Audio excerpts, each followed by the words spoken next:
Shalom. Aujourd'hui, j'aimerais vous parler sur 3 mentalités que tout chanteur devrait combattre afin de réussir un culte. Comme vous le savez, lorsque nous rendons culte, nous avons des éléments extérieurs, des facteurs extérieurs qui viennent à nous et qui modifient notre intérieur et nous donnent de fois de rater notre culte. Et j'en ai répertorié 3 pour vous aujourd'hui qui vont vous permettre, après avoir suivi cette vidéo, de certainement savoir comment prendre le dessus, comment modifier, comment gérer ces influences extérieures qui viennent à vous. Premièrement, nous avons l'humeur du peuple. Plusieurs chantres et conducteurs de culte ont raté le but. Vous savez, quand vous ratez le but, c'est que vous avez déjà péché, parce que le péché, dans son essence, a pour compréhension, a pour définition, le fait de rater le but. Et quand vous ratez le but, déjà, vous avez péché. Ok ? Et plusieurs chantres et les conducteurs de culte, je disais, ont raté le but. Pourquoi ? Parce qu'ils étaient fixés sur l'humeur ou la température émotionnelle du peuple. J'ai écrit une phrase pour nous et j'aimerais la lire.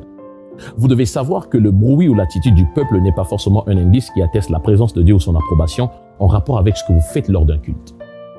Lorsque le peuple réagit d'une façon ou d'une autre, cela n'est pas forcément, je dis bien pas forcément un indice qui atteste de la présence de Dieu ou son approbation.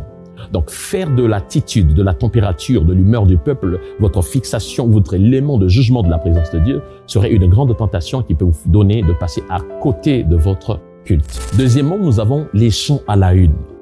Les chants qui battent le plein, les nouveaux cantiques qui viennent de sortir. C'est une grande tentation d'avoir cette mentalité selon laquelle Dieu est forcément présent lorsqu'on chante les chants qui viennent sortir. Des cantiques qui sont à l'actualité de votre église ou à l'actualité de votre répertoire. Ce genre de chant, quand vous le mettez, automatiquement le peuple se soulève. Très souvent, les chantes sont confrontés à cela. Lorsqu'on fait telle ou telle autre chose, ça ne marche pas. On est censé toucher à des cantiques où on sait que le peuple va réagir. Ok. Écoutez ceci, ce que j'ai écrit pour vous, c'est aussi que très souvent, les sensations de l'âme de l'homme prenant le dessus peuvent être traduites comme étant le sentiment de Dieu lors d'un culte.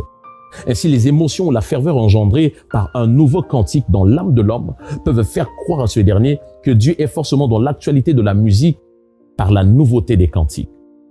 Il n'est pas forcément dit que Dieu est présent lorsque un cantique nouveau est entonné. Sortez du fait que, parce qu'un chant vient d'être propulsé, sorti, révélé, que vous devez chanter et puisque le peuple l'aime, c'est forcément que Dieu sera à l'intérieur. Non. Cette mentalité vous donne aussi de rater votre culte. Un chant peut être nouvellement sorti ou bien présenté au public, mais n'est pas forcément dans l'actualité de votre culte avec le Seigneur. Et sortez de cette mentalité où vous avez forcément ce sentiment et vous vous sentez obligé de chanter un type de chant que vous savez qui accroche l'attention et qui trémousse les émotions de votre public afin de rendre à Dieu votre culte. Un chant peut sortir aujourd'hui, il n'est pas forcément dit que le peuple, parce que le peuple l'aime, que Dieu l'aime aussi. Je répète, vous n'êtes pas là pour faire le plaisir du peuple. Vous êtes là pour conduire le peuple à adorer le Seigneur. Troisièmement, sortir du papier.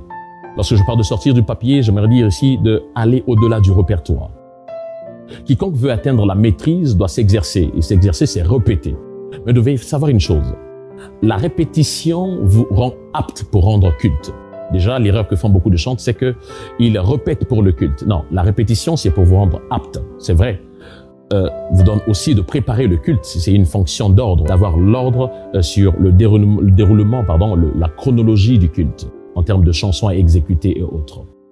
Mais l'une des choses qui peuvent aussi vous empêcher de rendre culte, c'est le fait d'être borné sur votre papier. Ici, j'aimerais inviter quelqu'un à aller au-delà de sa feuille.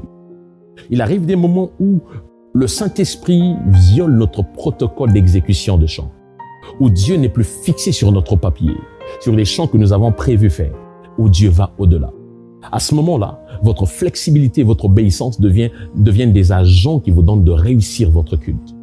Combien de fois n'avons-nous pas vu des chantres qui, à un moment donné, Dieu leur demandait de sortir de leur papier et de recevoir un cantique qui venait par l'inspiration de l'Esprit. Ils sont restés bloqués, ils ont empêché le peuple de rendre culte et ainsi ils ont raté leur culte. Ici, j'aimerais t'inviter, toi qui me suis, à sortir de ta feuille, aller au-delà du répertoire. Il arrive des moments où le culte n'est plus conduit par tradition, par méthode, par règles qu'on a eu à fixer. Le culte devient vraiment une succession de révélations. Si vous voulez réussir votre culte, vous devez mettre en vous et en toute votre équipe la mentalité selon laquelle le Saint-Esprit est l'élément qui prime sur le culte. Lorsqu'il nous dira de changer de répertoire, qu'il n'y ait personne dans le groupe qui dise « Non, qu'est-ce qu'on n'a pas chanté, c'est ce chant qu'on a eu longtemps à travailler. » Il est possible d'avoir 5 heures de répétition à travailler, mais que le jour J, le Saint-Esprit vous demande de faire autre chose. Vous voulez réussir votre culte? Suivez le mouvement de l'Esprit. Sortez de votre papier. Deux fois, la bénédiction n'est pas dans ce que vous avez prévu. La bénédiction est dans ce que vous allez percevoir. Essayez de voir un peu plus loin.